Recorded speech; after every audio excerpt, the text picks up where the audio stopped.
Hey guys, welcome to the One on One in 10, where you get to see a new indie artist from around the world one on one in 10 minutes. I'm your host, Ayasha Roberson, and I'm back this week with a new indie artist for this week. And I have this beautiful, multi talented, creative, powerful, intellectual, and she is so dynamic and talented. Let me help you welcome Miss Liv Byrne to the show.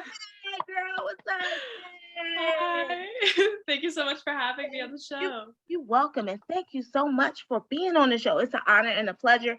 Now, I want to talk about your musical style. Now, how has your musical style as an artist and the music influences that you have listened to help you become the artist that you are today? I think they've helped a lot when it comes to production. All my life, my family has been very analytical of music. Like, we'll just sit around and be like, oh, they said this lyric because of this or that. So, breaking down songs is like in my blood. And when it came to production, I would listen to like the breakdowns of Ariana Grande songs and why this one sound was added and how that adds to the atmosphere behind it. And I would take things I like, put my little spin on them, and definitely helped me a lot within my production creativity. Wow, that's so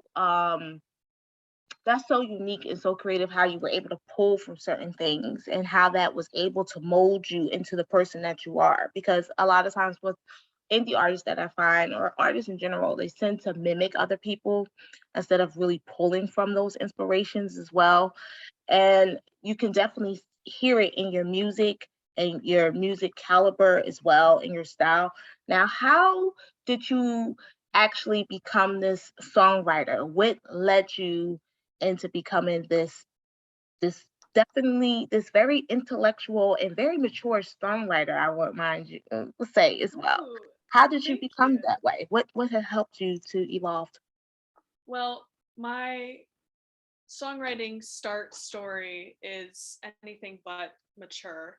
I was 11 at the time, and As Long as You Love Me by Justin Bieber came out, and it was promoted that he had like songwriting credits on it. And I was like, this song is so stupid. I could write a song better than this one. And so then I started writing because of that. I don't know why 11-year-old me felt so threatened by Justin Bieber. I could not tell you. But that made me write a song, and then I was like, oh, this is actually kind of cool. And my mom always told me never to put anything in writing you wouldn't want the whole world to see. And Mm, so writing songs was sort of my way of writing a diary, but it's like anyone can listen to it at any time, so it's okay, if that makes any yeah, it sense. does. And Mhm. I haven't really shared my music, or at least my vulnerable music, until now, really. And it's just because it's been sort of a diary to me in a way. And I've always kept it as my thought process. And my lyrics are really just like how I think, because it's weird. Growing up, you feel like the inner rebel, the inner teenager of being like, no, I want to do this because it's cool. And yeah. And then you have the other part of you that's like, okay, but what about the pros and the cons? Let's weigh the outcomes, and what are going to be your takeaways and stuff like that. And that's sort of how I like to write. Whereas like the first Mhm. verse, I'm just like in my emotion, like, oh, I'm mad at you and this is bad and blah blah. And then my second verse is just like, okay, now that we take it a couple steps back, this is what I think about the situation. Correct. So yeah. And I think that's really cool. There's quite a few things that you said, and thank you so much for sharing.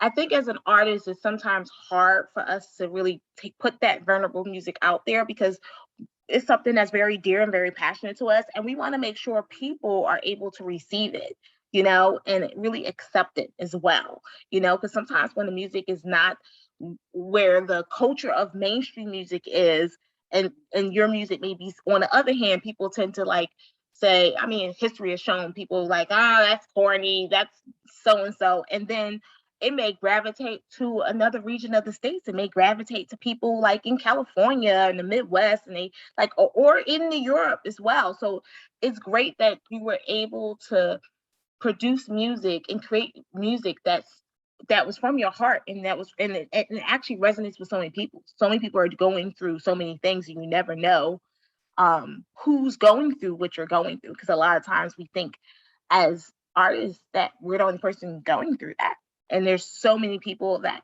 needs that music, because your music is your healing, Yeah. it's healing through music.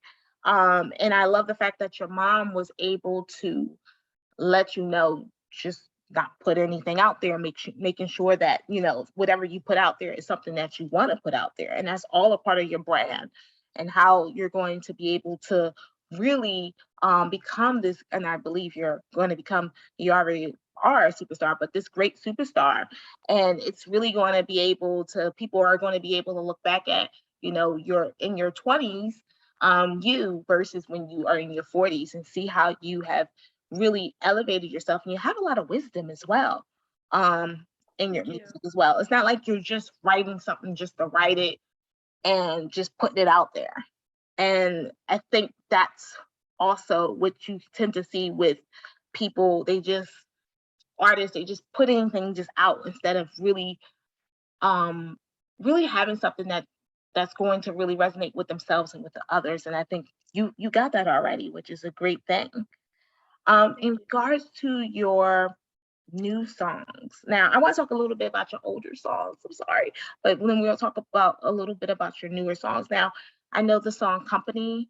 I love that song. I listen Oh, to it, thank you. and I love "Holiday for Us" as well. Now, I believe you guys, you have to check her both of her older songs that came back in 2020. But I believe your songs are so passionate, so powerful. Um, I was thinking when I was listening to your music, it is just, your voice is just so angelic and you can definitely hear, the pain and but also the spiritual bliss of, who you are as a person. Now, how did you come up with the song "Company"? Because that's like one of my favorite songs. I don't. Oh, wow, thank you so much. Oh, that's so nice. Company, it was my songwriting process is I'm an overthinker. And Mhm. then when I'm just like, oh, I can't deal with this anymore, I like take out my piano and then I just write a song. And I'm like, boom, done. I don't have Wow. to deal with it anymore. So Company I wrote 2018. I don't Oh know. I wow. think I was 15 or something when I wrote it. Okay. Um, and it was just in a sitting, and it's really talking about the cycle of you meet someone, you guys start talking, you get to know each other, and you're like, not a match. And Mhm. then you part ways, and then you meet someone new, you start talking, and that cycle keeps going over and over again, but you're never actually meeting anything or doing anything with much depth to it. And Yeah. you're like, Mhm. do I want a relationship, or do I just want a warm body? Do I just want Mhm. company and someone there? Uh, and I didn't realize that at the time, but it was sort of that, it talks about that wall that you sort of put up when it comes to love and romance. I know for me, love and romance is like terrifying. Um, so you sort of, there is something comforting in that cycle where Mhm. it's like, I know I'll never actually have to show my heart to someone. Mhm. But yeah, that there's pain in that, because you long for this love, but you're also inhibiting yourself from opening yourself to it at the same time. It's like a love and hurt type of thing, like, because you've Yeah. been hurt, but you also want the love as well. So it's a beautiful song. I mean, it's very powerful, and very moving. And I wanted to talk a little bit about "Holiday for Us," which I like as well. How did you come up with that beat and that rhythm? Were you a part of the creativity when it came to putting down the mixology when it came to that song? Oh my god, I wish, because I love the production on that song. I like. Honestly, right? It's so good. I believe the producer's name is GC, so check him out. He's so great. I love all of his work. Basically, I write and produce myself, but I was on YouTube one day and I found it was like Pink Sweats Daniel Caesar type beat, and I listened to it and it was like soul connection. I was like, oh my god, I'm obsessed with this. And I just immediately started writing to it because it was connecting with how I was feeling at the time as well. And then I reached out to him. I was like, "Can I like release this?" He was like, "Go ahead." I was like, "Oh my god, you're so cool. Thank you." Yeah. Oh, I love it. And let's talk about your new songs that's going to be coming Yes. out this week. So, what new songs can you tell the people about and how they can check out your new music and what day it comes out to? Awesome. So, as you guys know, October 22nd, I released my first single, Mad at You.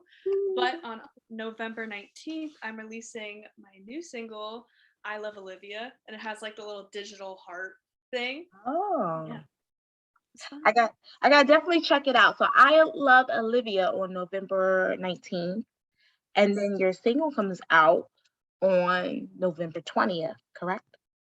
November 19th, I Sorry, Love Olivia comes out.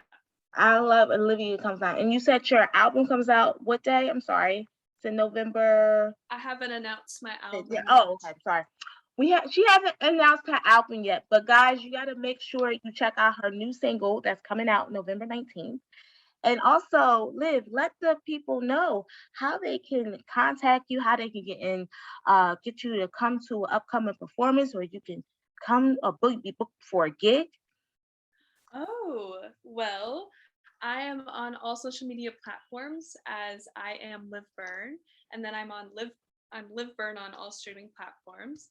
And you could just email me if you have any exciting little opportunities. But feel free to DM me. I love talking to people and meeting new people and chatting with everyone. So yeah. Cool beans, guys. And you can also, we'll have all her information at the bottom of this video so you can link up with her, subscribe to her channel, and also book her for your upcoming holiday event. You will definitely will not you will be so impressed with this young lady. She is awesome. She is good. Check her music out now on Spotify. If you have Spotify, make sure you check her music out on Spotify as well. But thank you so much, Liv, for living this interview up with your positive energy and with your musical flow. I just love the fact that you were able to be on the show with us. And guys, thank you for tuning in to the 101 in 10, where we get to feature a new indie artist from around the world, 101 in 10 minutes. Again, I'm your host, Ayasha Roberson. Thank you, 1 in 10ers, for joining the show. And make sure you like and subscribe for this video as well.